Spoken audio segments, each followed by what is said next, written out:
Hi friends, welcome to Exam Tamila. So இந்த வீடியோல வந்து நம்ம crossing of check இத பத்தி தான் டிஸ்கஸ் பண்ண போறோம். So செக்னா என்ன, செக்ல வந்து டிஃபரெண்ட் டைப்ஸ் ஆஃப் செக் எல்லாமே நம்ம டிஸ்கஸ் பண்ணோம். So நம்ம பேங்கிங் அவேர்னஸ்ல அடுத்த முக்கியமான டாபிக் வந்து crossing of a check. பிராக்டிகலாவும் நம்ம இது கண்டிப்பா தெரிஞ்சு வச்சுக்கணும் இந்த crossing of a check பத்தி. சோ ஒரு செக் வந்து இப்படி இருக்குன்னு வச்சுக்கோங்க.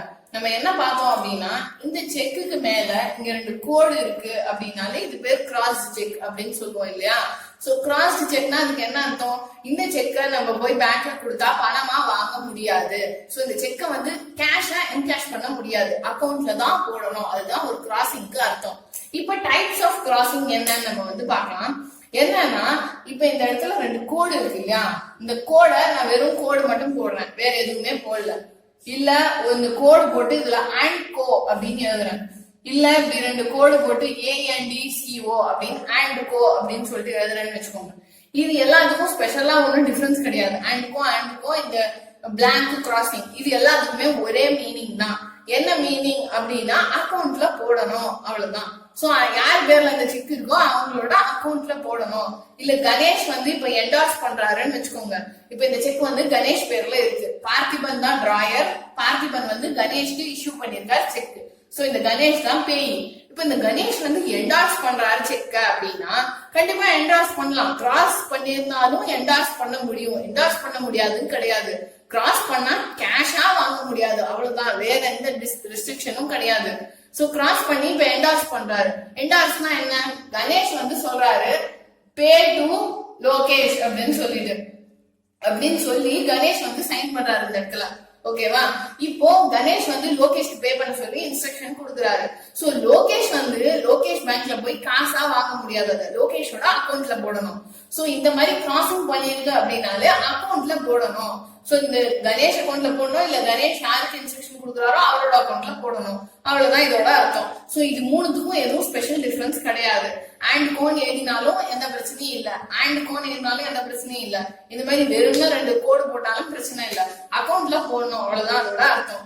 இப்ப அடுத்தது ஸ்பெஷல் கிராசிங் பார்க்கலாம். இது எல்லாமே ஜெனரல் கிராசிங், ஏன்னா நார்மல் கிராசிங் ஸ்பெஷலா இதுக்கு எதுவும் எஃபெக்ட் கிடையாது இல்லையா. அடுத்தது ஸ்பெஷல் கிராசிங் பார்க்கலாம். சோ இந்த செக்கோட இந்த கார்னர்ல கிராஸ் பண்ணிருக்கேன் இல்லையா, கிராஸ் பண்ணி அதுக்குள்ள நான் வந்து ஒரு பேங்கோட பேர் எழுதுறேன். ஏதோ ஒரு bank, HDFC bank, SBI, ICICI, இந்த மாதிரி பேங்கோட பேர் எழுதினா அது பேர் தான் ஸ்பெஷல் கிராசிங் அப்படின்னு நம்ம சொல்லுவோம். சோ எதுவுமே எழுதல அண்ட் கோ அப்படின்லாம் எழுதினா அது பேர் ஜெனரல் கிராசிங், அக்கௌண்ட்ல போடணும் தான் அர்த்தம். இந்த ஸ்பெஷல் கிராசிங்க்கு என்ன அர்த்தம் அப்படின்னா இந்த HDFC அக்கௌண்ட்ல தான் போடணும் அந்த செக்க. இப்ப SBI கிராஸ் பண்ணிருக்கேன்னா SBI அக்கௌண்ட்ல தான் போடணும். ஏன் அப்படி ஸ்பெசிபிக்கா கொடுக்குறாங்க அப்படின்னா இப்ப வந்து பார்த்திபன் வந்து கணேஷ்க்கு ஒரு செக் இஷ்யூ பண்றாரு. இந்த கணேஷ்க்கு ஒரே ஒரு அக்கௌண்ட் தான் இருக்கணும்னு அவசியம் இல்லைல்ல, 5 அக்கௌண்ட் கூட வச்சுக்கலாம், இல்ல 3 அக்கௌண்ட் வச்சுக்கலாம். இப்ப கணேஷ்க்கு HDFCல ஒரு அக்கௌண்ட் இருக்கு, SBIல ஒரு அக்கௌண்ட் இருக்கு, ICICIல ஒரு அக்கௌண்ட் இருக்கு, கேனரா பேங்க்ல ஒரு அக்கௌண்ட் இருக்கு, ஆந்திரா பேங்க்ல ஒரு அக்கௌண்ட் இருக்கு, இத்தனை அக்கௌண்ட் இருக்குன்னு வச்சுக்கோங்க. இப்போ இந்த கிராஸ் பண்ண இடத்துல HDFC அப்படின்னு எழுதி கிராஸ் பண்ணி கொடுத்துட்டாருன்னு வச்சுக்கோங்க பார்த்திபன். அப்ப என்ன அர்த்தம் அப்படின்னா HDFC பேங்க்ல மட்டும்தான் போய் போட முடியும் இந்த செக்க. சோ கணேஷ் வந்து அவரோட அக்கௌண்ட்ல தான் போடணும், ஏன்னா கிராஸ் ஆயிருக்கு. இன்னொன்னு HDFCல தான் போடணும், ஏன்னா இது ஸ்பெஷல் கிராசிங் ஆயிருக்கு. சோ கணேஷ்க்கு 5 அக்கௌண்ட் 10 அக்கௌண்ட் இருந்தாலும் HDFC சொன்னதுனால HDFC அக்கௌண்ட்ல தான் போய் போடணும். சோ இப்ப கணேஷ்க்கு HDFCல அக்கௌண்டே இல்ல, அப்ப என்ன பண்றது, அப்போ பார்த்திபன் கிட்ட சொல்லணும் எனக்கு HDFCல அக்கௌண்ட் இல்ல, நீங்க எனக்கு இந்த அக்கௌண்ட்ல போட்டு கொடுங்க அப்படின்னு சொல்லிட்டு. அப்போ வேற செக் இஷ்யூ பண்ணுவாரு இந்த மாதிரி இல்லாம. அப்படி இல்லைன்னா கணேஷ் என்ன பண்ணுவோம், HDFCல போய் ஒரு அக்கௌண்ட் ஓபன் பண்ணும், ஓபன் பண்ணிட்டு அப்புறமா இந்த செக்கப் போடணும். மொத்தம் HDFCல தான் போட முடியும். சோ என்னன்னு கிராஸ் ஆயிருக்கோ அந்த பேங்க்ல மட்டும் தான் போட முடியும். SBIன்னு கிராஸ் ஆயிருக்கா, SBIல தான் போய் அந்த செக்கப் போடலாம். ICICI இருக்கா, ICICI அக்கௌண்ட்ல தான் அந்த செக்கப் போடலாம், வேற வழியே கிடையாது இருக்கு. இது பேர் தான் ஸ்பெஷல் கிராசிங். அடுத்த டைப் ஆஃப் கிராசிங் பார்க்கலாம். சோ இப்ப இந்த செக்ல இந்த கார்னர்ல கோடு இருக்கு இல்லையா, இந்த கோடுக்குள்ள அக்கௌண்ட் பேயி ஒன்லி இந்த மாதிரி எழுதி இருக்குன்னு வச்சுக்கோங்க. மோஸ்ட்லி நீங்களே பார்த்திருப்பீங்க, நிறைய செக்ல இப்படிதான் எழுதி கொடுப்பாங்க, அக்கௌண்ட் பேயி அப்படின்னா என்ன அர்த்தம் அப்படின்னா இந்த கணேஷ் இருக்காரு இல்லையா, இந்த கணேஷோட அக்கௌண்ட்ல மட்டும்தான் இந்த செக்க போட முடியும், அதுதான் அக்கௌண்ட் பேய்க்கான சிக்னிபிகன்ஸ். சோ அக்கௌண்ட் பேய் செக்க என்டார்ஸ் பண்ண முடியாது.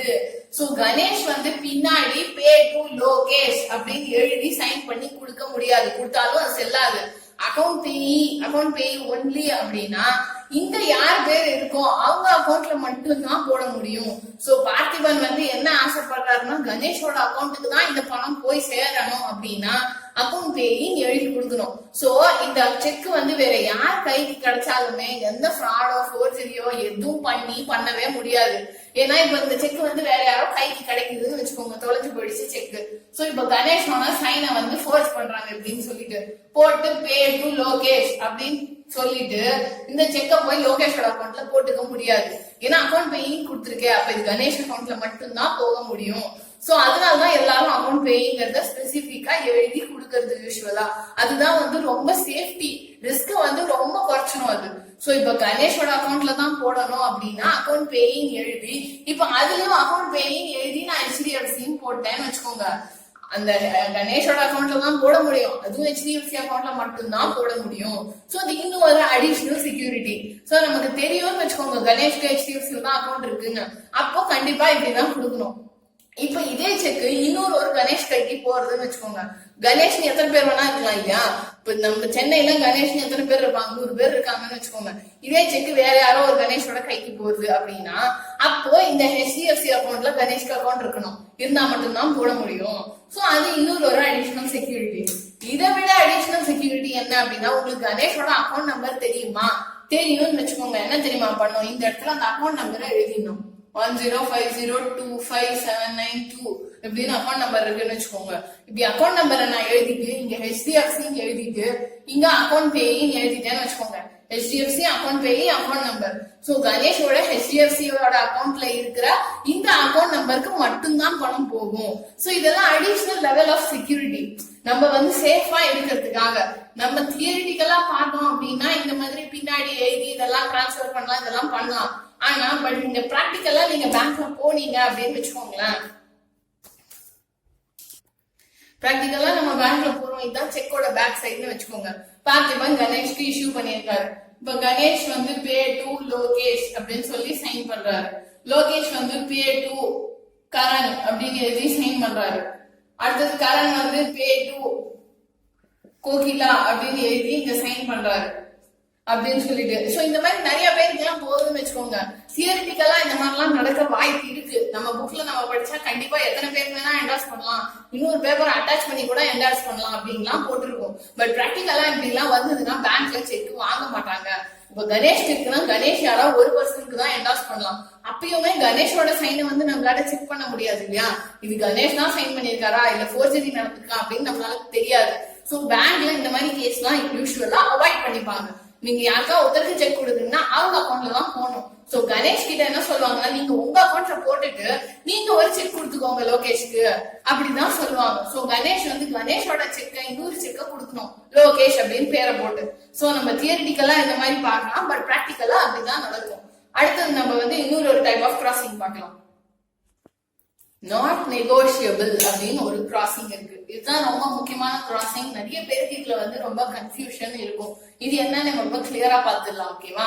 நாட் நெகோஷியபிள் அப்படின்னு இருக்குன்னு வச்சுக்கோங்க. ஃபர்ஸ்ட் நெகோஷியபிள்னா என்ன அப்படின்னு நமக்கு தெரியணும் இல்லையா? சோ இந்த செக், இந்த பில் ஆஃப் எக்ஸ்சேஞ்ச் இதெல்லாம் எதுல வருது அப்படின்னா negotiable instrument act 1881. So NI act அப்படின்னு சொல்லுவோம். இத நெகோஷியபிள் இன்ஸ்ட்ருமெண்ட் ஆக்ட் 1881. அதுல நெகோஷியபிள் அப்படின்னா என்ன அப்படின்னு நம்ம பார்த்தோம்னா, பேசிக்கா நெகோஷியபிள்னா இதை வந்து டிரான்ஸ்பரபிள் அப்படின்னு எல்லாரும் புரிஞ்சுக்கிறாங்க. ஆனா அது உண்மை இல்ல. இப்ப என்னன்னா, இப்ப ஃபர்ஸ்ட் வந்து ஏ வந்து ஒரு செக் கொடுக்குறாரு. ஓகேவா? ஏ வந்து செக் கொடுக்குறாரு யாருக்கு? பிக்கு. இப்ப இங்க யாரு? ஏ வந்து டிராயர், பி வந்து பேயி. கரெக்டா? ஏ வந்து பிக்கு வந்து செக் கொடுக்குறாரு. இப்ப பி வந்து என்ன பண்றாருன்னா செக்கு பின்னாடி எழுதி பே டு சி அப்படின்னு சொல்லிட்டு சிக்கு என்டார்ஸ் பண்றாரு. சி வந்து யாருக்கு கொடுக்குறான்? சி வந்து டிக்கு கொடுக்குறான், டி வந்து ஈக்கு கொடுக்குறான். இப்ப இந்த மாதிரி போயிட்டே இருக்கலாம் எவ்வளவு வேணாம். இப்ப ஈக்கு கொடுத்த உடனே என்ன ஆச்சு அப்படின்னா, ஈ கிட்ட இருந்து எஃப் வந்து திருடின்னு போயிட்டான் இந்த செக்க. ஓகேவா? இப்ப ஈ வரைக்கும் பாருங்க, டைட்டில் கிளியரா இருக்கு, எந்த பிரச்சனையும் இல்ல. ஓகேவா? டைட்டில் வந்து கிளியர், எல்லாருக்கும் நியாயமா உண்மையா ஃப்ராட் இல்லாம கரெக்டா போயிருக்கு. ஏல இருந்து பி 50,000 அமௌண்ட் இருக்கு. சோ 50,000 ஏல இருந்து பி, பில இருந்து சிக்கு போயிருக்கு செக், சில இருந்து டிக்கு போயிருக்கு, டில இருந்து ஈக்கு போயிருக்கு. இது வரைக்கும் எந்த ப்ராப்ளமும் இல்ல. இப்ப இ கிட்ட இருந்து எஃப் வந்து திருடின்னு போயிட்டான் இந்த செக்க. அப்போ எஃப் வந்து என்ன தெரியுமா பண்றான், எஃப் வந்து திருடின்னு போய் என்ன எழுதுறான் அப்படின்னா பே டு எஃப் அப்படின்னு அவனே எழுதிக்கிறான். பே டு எஃப் எழுதி ஈவோட சைனை ஃபோர்ஜ் பண்ணிட்டான். இ அப்படின்னு சொல்லிட்டு சைன் பண்ணிட்டான், பே டு எஃப் அப்படின்னு எழுதிட்டு. ஓகேவா, இப்போ அவன் என்ன பண்றான், எஃப் வந்து இத ஜிக்கு கொடுக்குறான், ஜி வந்து ஹெச்சுக்கு கொடுக்குறான். சரியா, இப்போ இங்க ஃப்ராட் பண்ணது யாரு, இந்த எஃப் தான் ஃப்ராட் பண்ணது. எஃப் வந்து திருடினா செக்கர். சோ தப்பு பண்ணது யாரு, எஃப். எஃப் ஓட டைட்டில் சரியில்லை. டைட்டில்னா என்ன, அவங்களோட ஓனர்ஷிப். சோ இது வரைக்கும் செக் நியாயமா வந்திருக்கு, இவங்க எல்லாம் உண்மையான ஓனர் அந்த செக்குக்கு. எஃப் வந்து உண்மையான ஓனர் இல்ல, ஃப்ராட் பண்ணி திருடி வாங்கிட்டாங்க செக்கா. சோ எஃப் ஓட டைட்டில் வந்து கிளியர் இல்ல. ஆனா எஃப்க்கு அப்புறம் ஜிக்கு போயிருக்கு, ஜிக்கு அப்புறம் ஹெச்சுக்கு போயிருக்கு.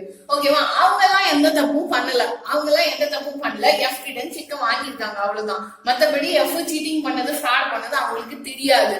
சரியா, சோ இந்த ஜியும் ஹெச்சும் பார்த்தா இன்னசென்ட் பர்சன். கரெக்டா, இவங்க ரெண்டும் அப்பாவிங்க, அவங்க ரெண்டு பேரும் எந்த தப்புமே பண்ணல. அதனால இப்ப என்ன ஆக்ட் என்ன சொல்லுது அப்படின்னா, இந்த செக் வந்து நெகோசியபிள் இன்ஸ்ட்ருமெண்ட் தானே.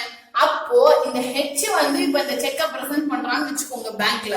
அப்போ ஏ வந்து பணத்தை ஹெச் கொடுக்கணும். கரெக்டா, ஏன்னா ஏவோட அக்கௌண்ட்ல இருந்தா கடைசியில மைனஸ் ஆக போகுது. இப்ப இந்த இடத்துல இதுதான் ஏன்னு வச்சுக்கோங்க. ஓகேவா, ஏ தான் டிராயர். அப்ப ஏ தானே கைக்கு போட்டு கொடுக்குறான், ஏவோட அக்கௌண்ட் தான் இது. அப்ப ஏவோட அக்கௌண்ட்ல இருந்தா கடைசியா மைனஸ் ஆக போகுது. அது யாருக்கு போகுதுங்கிறதா இப்ப பிரச்சனை. ஏ பிக்கு கொடுக்குறான், பி சி கொடுக்குறான், அப்படியே போயிட்டே இருக்கு. சோ ஏவோட அக்கௌண்ட்ல இருந்தா போகுது, எப்படியா இருந்தாலும் யாருக்கு போகுது, இப்ப ஹெச்சுக்கு தான் போகணும். ஏன்னா ஹெச் தான் லாஸ்டா வந்து ஃபைனலா பிரசன்ட் பண்றான் செக்க. இப்போ ஏ வந்து கேஸ் போடுறான்னு வச்சுக்கோங்க ஹெச் மேல. அப்போ கேஸ் வந்து நிக்காது, ஏன்னா ஹெச் வந்து ஒரு அப்பாவி, ஹெச் எந்த தப்புமே பண்ணல. சோ தப்பு யார் மேலனா எஃப் மேல. சோ எஃப் மேலதான் இப்ப கேஸ் போடலாம் ஏ. இதுவே நம்ம இன்னொரு ஒரு எக்ஸாம்பிளா எடுத்து பார்க்கலாம். ஏ வந்து 50,000 செக் கொடுத்துருக்கான். எஃப் வந்து அந்த ஃப்ராட் பண்ணி இன்னொரு ஜீரோ போட்டான், 5 lakhs அப்படின்னு சொல்லிட்டு. சோ இந்த செக் 5 lakhs ஆயிடுச்சு. ஹெச் போய் இந்த செக்கை பிரசன்ட் பண்றான் பேங்க்ல. இப்போ 5 lakhs யார் அக்கௌண்ட்ல இருந்து மைனஸ் ஆகும், ஏவோட அக்கௌண்ட்ல இருந்தா மைனஸ் ஆகும் இல்லையா. அப்ப ஏ என்ன பண்ணுவான், ஹெச் மேல கேஸ் போட்டா அது தப்பு. ஏன்னா ஹெச் ஒரு அப்பாவி, ஹெச்சுக்கு தெரியாது இந்த செக்ல ஃப்ராட் நடந்ததுன்னு. சோ ஹெச் வந்து ஜி கிட்ட இருந்து வாங்கியிருக்கான் 5 லட்சம் செக்குன்னு நினைச்சு, ஜி வந்து எஃப் கிட்ட இருந்து வாங்கியிருக்கான் 5 லட்சம் செக்குன்னு நினைச்சு. சோ எஃப் தான் சீட்டிங் பண்ணது. எஃப்க்கு தெரியும் இது 50,000 தானு, எஃப் தான் இது 5 லட்சமா மாத்திருக்கான். சோ தப்பு பண்ணது எஃப். எஃப் மேலதான் கேஸ் போடணும். சோ இந்த இடத்துல பார்த்தோம்னா இந்த ஹெச்சோட டைட்டில் வந்து கிளியர், டைட்டில் நல்லா இருக்கு, ஜியோட டைட்டில் நல்லா இருக்கு, எஃப் ஓட டைட்டில் மட்டும் தான் சரியில்லை. இது வரைக்கும் டைட்டில் எல்லாமே கரெக்டா இருக்கு, எந்த பிரச்சனையும் இல்ல, எல்லாரும் உண்மையா நடந்துக்கிறாங்க. எஃப் மட்டும் தான் தப்பு பண்ணது. சோ ஜியோட டைட்டில் கிளியர், ஹெச்சோட டைட்டில் கிளியர். சோ இது பேர் தான் நெகோஷியபிள் அப்படிங்கிறது. ஒரு நெகோஷியபிள் இன்ஸ்ட்ருமெண்ட் அப்படின்னா அது என்டார்ஸ் ஆகி போகும்போது எங்கேயாவது நடுவுல தப்பு நடந்தா கூட இந்த ஹெச் வந்து ஹோல்டர் இன் டியூ கோர்ஸ் அப்படின்னு சொல்லுவோம். அவ்வளவு டீடைலா நம்ம போக அவசியம் இல்ல. சோ ஒரு அப்பாவே எந்த தப்பும் பண்ணல, ஒரு நார்மலா செக் வாங்குற மாதிரி வாங்கிட்டான் அப்படின்னா அந்த பர்சனுக்கு எந்த பிரச்சனையும் இல்ல, அவனோட டைட்டில் கரெக்ட் தான், அவன் மேல எந்த கேஸும் போட முடியாது. இதுதான் நெகோஷியபிள்கான அர்த்தம். ஓகேவா, இப்ப நான் நெகோஷியபிள் அப்படின்னு எழுதினா அப்ப என்ன அர்த்தம் அப்படின்னு நம்ம பார்க்கலாம். சோ இப்ப அதே எக்ஸாம்பிள் தான், A line B, B line C, C line D, D line E. D மட்டும் எல்லாம் கரெக்டா இருக்கு. எஃப் அந்த செக்க திருடிட்டான். எஃப் வந்து 50,000 இருந்த அமௌண்ட்டா 5 லட்சமா மாத்திட்டான். சோ எஃப் தான் இப்போ ஃப்ராட் பண்ணது. சோ எஃப் ஓட டைட்டில் வந்து கிளியர் கிடையாது. ஓகேவா, எஃப் வந்து உண்மையான ஓனர் கிடையாது. இப்ப எஃப் வந்து ஜிக்கு கொடுக்குறான் செக். ஆனா ஜிக்கு கொடுக்கும்போது என்ன எழுதுறான்னா, அந்த செக்குக்கு மேல இங்க கிராஸ் பண்ணி நாட் நெகோஷியபிள் அப்படின்னு எழுதி கொடுத்துறான் ஜிக்கு. ஓகேவா, அப்படின்னா அந்த ஜிய வந்து அந்த ஜிக்கு வந்து எஃப் என்ன சொல்ல வரான் அப்படின்னா, இது வந்து உனக்கு ஒரு பெட்டர் டைட்டில் கொடுக்காது அப்படின்னு புரிஞ்சுக்கோங்க நல்லா. இது வந்து நெகோஷியபிள் கிடையாது. நெகோஷியபிள்னா என்ன, நமக்கு முன்னாடி இருந்த ஆளுக்கு உண்மையான ஓனர் இல்ல, நமக்கு முன்னாடி இருந்த ஆள் உண்மையான ஓனர் இல்ல, ஆனாலும் நான் வந்து நியாயமா வாங்கிக்கிறேன், நான் உண்மையான அமௌண்ட்டுக்கு தான் நான் வாங்கிக்கிறேன், என் மேல தப்பு இல்ல அப்படின்னா நான் வந்து உண்மையான ஓனரா இருப்பேன், என்னோட டைட்டில் கிளியரா இருக்கும். அதுதான் நெகோஷியபிள்னா அர்த்தம். ஆனா இப்ப எஃப் என்ன எழுதி கொடுத்திருக்கான், நாட் நெகோஷியபிள்னு எழுதி கொடுத்திருக்கான். சோ எஃப் என்ன சொல்ல வரான்னா, உனக்கு முன்னாடி இருக்கிற ஓனர் வந்து உண்மையான ஓனர் இல்ல அப்படின்னா நீயும் உண்மையான ஓனர் கிடையாது. சோ ஹெச்சும் உண்மையான ஓனர் கிடையாது, ஜியும் உண்மையான ஓனர் கிடையாது. சோ நாட் நெகோஷியபிள்னா அதோட அர்த்தம் அதுதான். சரியா? இப்ப ஏவே சப்போஸ் நாட் நெகோஷியபிள் எழுதிட்டான்னு வச்சுக்கோங்க. ஏ வந்து நாட் நெகோஷியபிள்னு செக்ல எழுதிருக்கான். அந்த செக் பிக்கு போகுது, சிக்கு போகுது, டிக்கு போகுது, ஈக்கு போகுது. சோ எல்லா இடத்துக்கும் போகுது. அது வரைக்கும் எந்த பிரச்சனையும் இல்லை, ஏன்னா எல்லாருமே உண்மையான ஓனர். இப்ப எஃப்க்கு வருது, எஃப் ஃப்ராட் பண்ணிட்டான். அப்புறம் ஜிக்கு போகுது, ஹெச்க்கு போகுது. இப்ப செக்ல என்ன எழுதிருக்கு? நாட் நெகோஷியபிள்னு எழுதிருக்கு. அப்படின்னா என்ன அர்த்தம்? இதுக்கு முன்னாடி இருக்கிறவங்க யாராவது தப்பு பண்ணிருந்தாங்கன்னா அது உன்னையும் பாதிக்கும். சோ அவன் வந்து உண்மையான ஓனர் இல்ல, அவன் வந்து 5 லட்சத்துக்கு உண்மையான ஓனர் இல்லன்னா நீயும் உண்மையான ஓனர் கிடையாது. சோ அவங்களுக்கு வர வேண்டிய அமௌண்ட் இது இல்ல அப்படின்னா இது உன்னையும் பாதிக்கும் அப்படிங்கிறது தான் நாட் நெகோஷியபிள். சோ நாட் நெகோஷியபிள்ங்கிறது ஒரு வார்னிங் மாதிரி. இது வந்து ஏதாவது ஒரு ஃப்ராடு நடந்திருக்கு, இதுக்கு முன்னாடி ஏதோ ஒரு தப்பு நடந்திருக்குன்னா அது உன்னையும் பாதிக்கும் அப்படின்னு தெரிவிச்சுக்கிறாங்க. அதுதான் இது ஒரு அனௌன்ஸ்மெண்ட் மாதிரி, இது ஒரு வார்னிங் மாதிரி. சோ யாராவது உங்களுக்கு ஒரு நாட் நெகோஷியபிள் செக் தராங்க அப்படின்னா, இப்ப நீ ஈன்னு வச்சுக்கோங்களேன். ஈ வந்து நாட் நெகோஷியபிள் செக்க வாங்குறான். அப்ப ஈ வந்து என்ன கன்ஃபார்ம் பண்ணிக்கணும்னா, டி உண்மையான ஓனரா, சி உண்மையான ஓனரா, பி உண்மையான ஓனரா, ஏன் 50,000க்கு தான் செக் இஷ்யூ பண்ணானா, இது எல்லாத்தையுமே கன்ஃபார்ம் பண்ணிக்கணும். எங்கேயுமே நடுவில் செக் திருட்டு போலியா, எங்கேயுமே தொலைஞ்சு போலியா, 50,000 தான் செக்கா. சோ இது எல்லாத்தையும் கன்ஃபார்ம் பண்ணிட்டு ஈ வந்து இந்த செக்க வாங்கணும். சோ நாட் நெகோஷியபிள் நாங்களே நம்ம இந்த டபுள் கேர்ஃபுல்லா இருக்கணும், ட்ரிபிள் கேர்ஃபுல்லா இருக்கணும். சோ நாட் நெகோஷியபிள்னாலே நம்ம கேர்ஃபுல்லா இருக்கணும். நமக்கு முன்னாடி இருக்கவங்க எல்லாரும் ஃப்ராட் பண்ணாம நியாயமா இந்த அமௌண்ட்டுக்கு தான் வாங்கியிருக்காங்களா அப்படின்னு. சோ ஹெச் என்ன பண்ணிருக்கணும்? ஜி கரெக்டா வாங்கியிருக்கானா, எஃப் கரெக்டா வாங்கியிருக்கானா, இ கரெக்டா வாங்கியிருக்கானா, அது மாதிரி பி வரைக்கும் செக் பண்ணிட்டு போனோம், ஏ வரைக்கும். சோ அந்த மாதிரி செக் பண்ணாம வாங்கினா அவன் மேலதான் தப்பு அப்படின்னு அர்த்தம். அதுதான் இந்த நாட் நெகோஷியபிளுக்கான உண்மையான மீனிங். சோ நாட் நெகோஷியபிள் தான் நிறைய பேர் என்ன நினைச்சுக்கிறாங்கன்னா டிரான்ஸ்பர் பண்ண முடியாது அப்படின்னு நினைச்சுக்கிறாங்க. சோ ஏ வந்து பிக்கு நாட் நெகோஷியபிள்னு எழுதி கொடுத்தா பி ஆல அதை டிரான்ஸ்பர் பண்ண முடியாது அப்படின்னு நினைச்சுக்கிறாங்க. அப்படி இல்ல, நெகோஷியபிள் வேற, டிரான்ஸ்பரபிள் வேற, அதுதான் அர்த்தம். சோ நாட் நெகோஷியபிள்னு போட்டாலும் அது செக் வந்து டிரான்ஸ்பர் பண்ணலாம். சோ இது எல்லாமே வந்து தியரிட்டிக்கல் தான், நமக்கு பிராக்டிக்கலா இப்படிலாம் நடக்காது. இவ்வளவு பேருக்கெல்லாம் செக் வந்து டிரான்ஸ்பர் ஆகி போகாது. பிராக்டிக்கலா இத்தனை பேரோட சிக்னேச்சர் எல்லாம் வெரிஃபை பண்ண முடியாது. இத்தனை பேர் உண்மையா தான் சைன் பண்ணிருக்காங்களா, இத்தனை பேர் ஃபோர்ஜரி எதுவும் பண்ணலையா, ஃப்ராட் எதுவும் பண்ணலையா நம்மளால செக் பண்ண முடியாது. சோ ஒரு ஆளுக்கு தான் போகும் யூஸ்வலா செக். ஏ பிக்கு கொடுத்தா பி போய் பியோட அக்கௌண்ட்ல போடணும். அந்த மாதிரிதான் இருக்கும் யூஸ்வலா. இப்போ நம்ம எப்படி ஒரு செக்கை நம்ம சேஃபா அழகா கரெக்டா எந்த ஃப்ராடும் நடக்காத மாதிரி எழுதுறதுன்னு பாக்கணும். சோ இப்ப நம்ம எல்லா விஷயத்தையும் தெரிஞ்சுட்டோம் செக் பத்தி. இப்போ நம்ம ஒரு பேங்க்குக்கு போய் இல்ல யாருக்கும் நம்ம ஒரு செக் இஷ்யூ பண்ண போறோம் அப்படின்னா எப்படி தெளிவா கரெக்டா நம்ம இஷ்யூ பண்ணணும் அப்படின்னு சொல்லிட்டு பாக்கலாம். ஃபர்ஸ்ட் என்ன பண்ணோம் அப்படின்னா, முதல்ல எடுத்த உடனே டேட் காலமா நம்ம ஃபில் பண்ணோம். 30/04/2020 இனி டேட். சோ இனி டேட்டை நான் எழுதியிருக்கேன். அடுத்தது இப்ப நான் யாருக்கு பே பண்ண போறேன்? நான் வந்து கணேஷ்க்கு பே பண்ண போறேன். சோ கணேஷ் நீங்க பேர் எழுதுறேன், தெளிவா எழுதுறேன். கணேஷோட அக்கௌண்ட் நம்பர் எனக்கு தெரியுமா? தெரியும். கணேஷ்க்கு அக்கௌண்ட் எங்க இருக்கு? கணேஷ்க்கு அக்கௌண்ட் வந்து ஆக்சிஸ் பேங்க்ல இருக்கு அப்படின்னு வச்சுக்கோங்க. இப்ப நான் என்ன எழுத போறேன்? கணேஷோட அக்கௌண்ட் நம்பர் எழுத போறேன். 9150237471 அப்படின்னு வச்சுக்கோங்க. இந்த இடத்துல நான் அக்கௌண்ட் நம்பர் எழுதிட்டேன். இந்த இடத்துல நான் என்ன எழுதுறேன் அப்படின்னா அக்கௌண்ட் பேயி அப்படின்னு எழுதிட்டேன். இங்க இன்னொரு கிராசிங் பண்ணி ஆக்சிஸ் அப்படின்னு எழுதிட்டேன். சோ இது வந்து கணேஷோட அக்கௌண்ட்டுக்கு மட்டும்தான் போக முடியும், ஆக்சிஸ் பேங்க்ல இருக்கிற அக்கௌண்ட்டுக்கு மட்டும்தான் போக முடியும். இந்த அக்கௌண்ட் நம்பரும் எழுதிட்டேன். சோ அந்த அக்கௌண்ட்ல தான் பேங்க்ல டெபாசிட் பண்ணுவாங்க. இந்த இடத்துல நான் அமௌண்ட் எழுதுறேன். இந்த ருபீஸ்க்கு எவ்வளவு கிட்ட முடியுமோ அவ்வளவு கிட்ட ஆரம்பிங்க. அப்பதான் அதுக்கு முன்னாடி யாராலையும் எந்த நம்பரும் போட்டுற முடியாது. முடிச்ச உடனே இந்த மாதிரி ஒரு சிம்பிள் போட்டுடணும் 1 lakhன்னு. சோ இப்போ 1 lakh நம்ம வந்து வேர்ட்ஸ்ல எழுதுறோம். 1 lakh only அப்படின்னு எழுதிட்டு இது எல்லாத்தையும் அடிச்சிடணும். எங்கேயுமே பிளாங்க் ஸ்பேஸ் தேவையில்லாம விடக்கூடாது. சோ எல்லாத்தையுமே கிராஸ் பண்ணிட்டா அங்க யாராலையும் எதுவும் எழுத முடியாது. எல்லாத்தையும் முடிச்ச உடனே இந்த இடத்துல சைன் பண்ணணும். பிளீஸ் சைன் அபவ்னு எழுதிருக்கு பாத்தீங்களா? சோ இந்த மேலதான் நம்ம சைன் பண்ணணும். இந்த கீழே இருக்கு இந்த வந்து MICR பேண்ட்னு சொல்லுவாங்க. இத இங்கதான் செக் நம்பர் MICR கோட் எல்லாம் இருக்கும். இத ஸ்கேன் பண்ணுவாங்க பேங்க்ல. சோ இந்த இடத்துல நம்ம எந்த ஒரு கிழிக்க கூடாது, கிறுக்க கூடாது, இங்க சைன் பண்ணக்கூடாது, எழுதக்கூடாது, இந்த இடத்துல எந்த ஒரு விஷயமுமே வரக்கூடாது. சோ இத கேர்ஃபுல்லா பாத்துக்கணும் நம்ம. இவ்வளவுதான். சோ நம்ம எல்லாமே ஃபில் பண்ணியாச்சு செக்ல. இந்த மாதிரி நீட்டா ஃபில் பண்ணி ஒரு செக் கொடுத்தா அந்த செக் பவுன்ஸ் ஆகாது, ரிஜெக்ட் ஆகாது, உங்களுக்கு ஃப்ராடு அந்த மாதிரி எதுவும் வரதுக்கு சான்ஸ் இல்ல. சோ இந்த மாதிரி தான் நம்ம ஒரு செக்கை வந்து ஃபில் பண்ணணும். ஓகேவா? இந்த வீடியோ பிடிச்சதுன்னா கண்டிப்பா லைக் பண்ணுங்க, ஷேர் பண்ணுங்க ஃப்ரெண்ட்ஸ். தேங்க்யூ.